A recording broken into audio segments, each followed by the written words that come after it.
லஞ்சம் தவிர நெஞ்சம் நிமிர். இந்தியாவிலும் தமிழ்நாட்டிலும் உள்ளாட்சி அமைப்புகள், மாநில சட்டமன்றங்கள், நாடாளுமன்ற மக்களவை ஆகியவற்றிற்கு நடைபெறும் தேர்தலில் வாக்காளர்களை கவர்வதற்கு ஒவ்வொருவருக்கும் இத்தனை ஆயிரம் ரூபாய் என்கின்ற கணக்கில் பணம் வழங்கப்படுகிறது.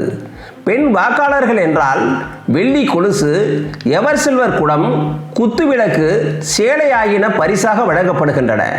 ஆண் வாக்காளர்களுக்கு பரப்புரை தொடங்கிய நாளில் இருந்து தேர்தல் நாள் வரை சாராயம், இறைச்சி உணவு ஆகியன வழங்கப்படுகின்றன.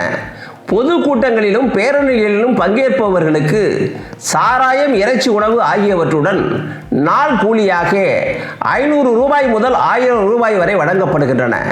சட்டமன்ற, நாடாளுமன்ற தேர்தல்களில் போட்டியிடும் வேட்பாளர்கள் அதிகபட்சமாக இவ்வளவுதான் செலவழிக்க வேண்டும் என்றும் எந்தெந்த வழிகளில் செலவழிக்கலாம் என்றும் தேர்தல் ஆணையம் வரையறுத்துள்ளது. பெயருக்குத்தான் இந்த வரையறை, வரவு செலவு கணக்கு கெடுபிடிகள் எல்லாம்.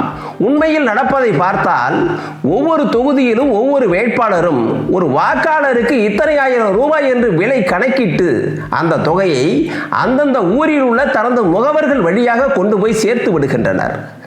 அரசியலில் பல ஆண்டுகள் காலூன்றி இருந்து பல்லாயிரம் கோடி ரூபாய்களை கொள்ளையடித்த ஒருவர் 10 லட்சம் வாக்காளர்களை கொண்ட ஒரு மக்களவை தொகுதியில் 500 கோடி ரூபாயை செலவழித்து வெற்றி பெற திட்டமிட்டுள்ளதாக கூறுகின்றனர். அந்த தொகையில் ஒவ்வொரு வாக்காளருக்கும் அவர் கொடுக்க திட்டமிட்டு இருப்பது 5000 ரூபாய். எளிய மக்களுக்கு இந்த 5000 ரூபாயே பெரிதாக இருக்கும். அவர் கொடுக்க திட்டமிட்டுள்ள 500 கோடி ரூபாயை எளிய மக்கள் எண்ணி பார்க்கவே முடியாது. ஊழலில் பழம் தின்று கொட்டை போட்ட அந்த மூத்த அரசியல்வாதி ஒரு வெளிநாட்டு நிறுவனத்துடன் செய்து கொள்ளும் புரிந்துணர்வு உடன்பாட்டிலேயே அந்த தொகையை தரகாக ஈட்டிவிட முடியும் என்கின்றனர் இன்றைய அரசியல் போக்கை புரிந்து கொண்ட மூத்த வல்லுநர்கள்.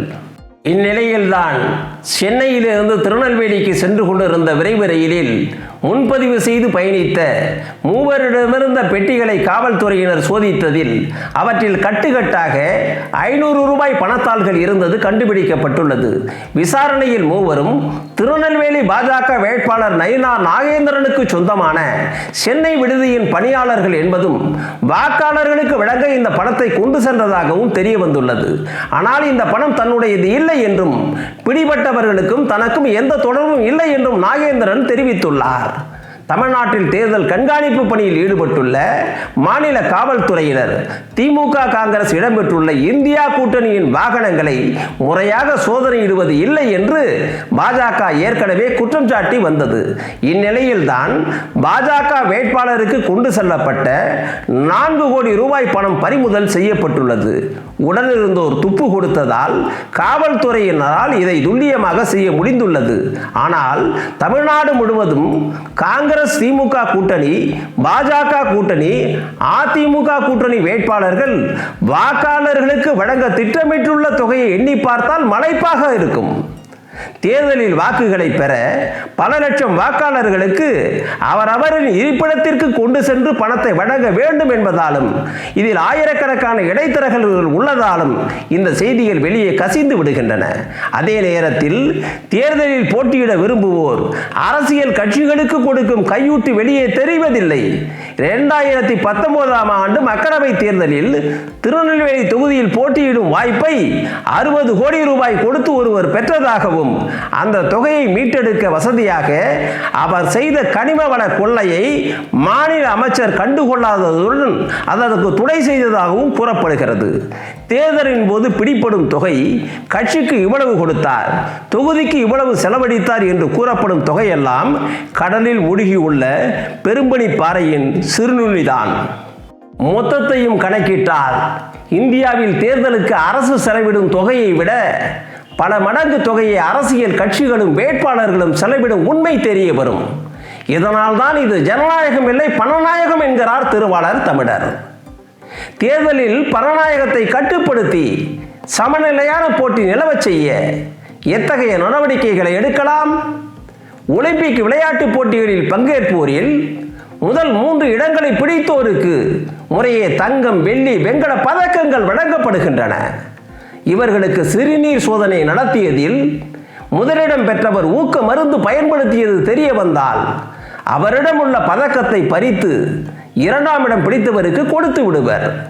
வெள்ளி பதக்கத்தை 3ஆம் இடம் பிடித்தவருக்கும் வெண்கல பதக்கத்தை 4ஆம் இடம் பிடித்தவருக்கும் கொடுப்பார்கள். விளையாட்டு போட்டியில் உள்ள விதியையே இந்திய அரசியலிலும் பின்பற்றலாம். வெற்றி பெற்ற வேட்பாளர் வாக்காளர்களுக்கு பணம் பரிசு பொருட்களை கொடுத்ததோ, கட்சிக்கு பெருந்தொகை கொடுத்து போட்டியிடும் வாய்ப்பை பெற்றதோ பின்னாளில் தெரிய வந்தால் அவரின் பதவி பறிபோவதுடன் வாழ்நாள் முழுவதும் தேர்தலில் போட்டியிட தடை விதிக்க வேண்டும். இந்த தேர்தலில் 2ஆம் இடம் பிடித்தவரை உறுப்பினராக்கிவிடலாம்.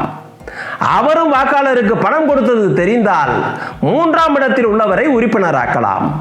இப்படி ஒரு விதியை செய்தால்தான் நல்லுள்ளம் கொண்டவர்கள் அரசியலில் வென்று மக்களுக்கு தொண்டாற்ற வாய்ப்பு கிடைக்கும் என்கிறார் திருவாளர் தமிழர். அப்படி செய்தால்தான் ஊழல் ஈட்டிய பணத்தில் ஒரு பகுதியை வாக்காளர்களிடம் விதைத்து வெற்றியை அறுவடை செய்து மீண்டும் பெருந்தொகையை கொள்ளையடிப்பதற்கான வாய்ப்பை ஊழல்வாதிகள் பெரும் இழிநிலை மாறும் என்கிறார் திருவாளர் தமிழர். இத்துடன் இச்செய்தி அறிக்கை நிறைவடைந்தது. இந்த வீடியோ உங்களுக்கு பிடித்திருந்தா லைக் பண்ணுங்க, ஷேர் பண்ணுங்க. நாம் அதிகம் நேசிக்கும் நம் தமிழ்நாட்டில் நேர்மை தீ பரவ உடனே சப்ஸ்கிரைப் பண்ணுங்க.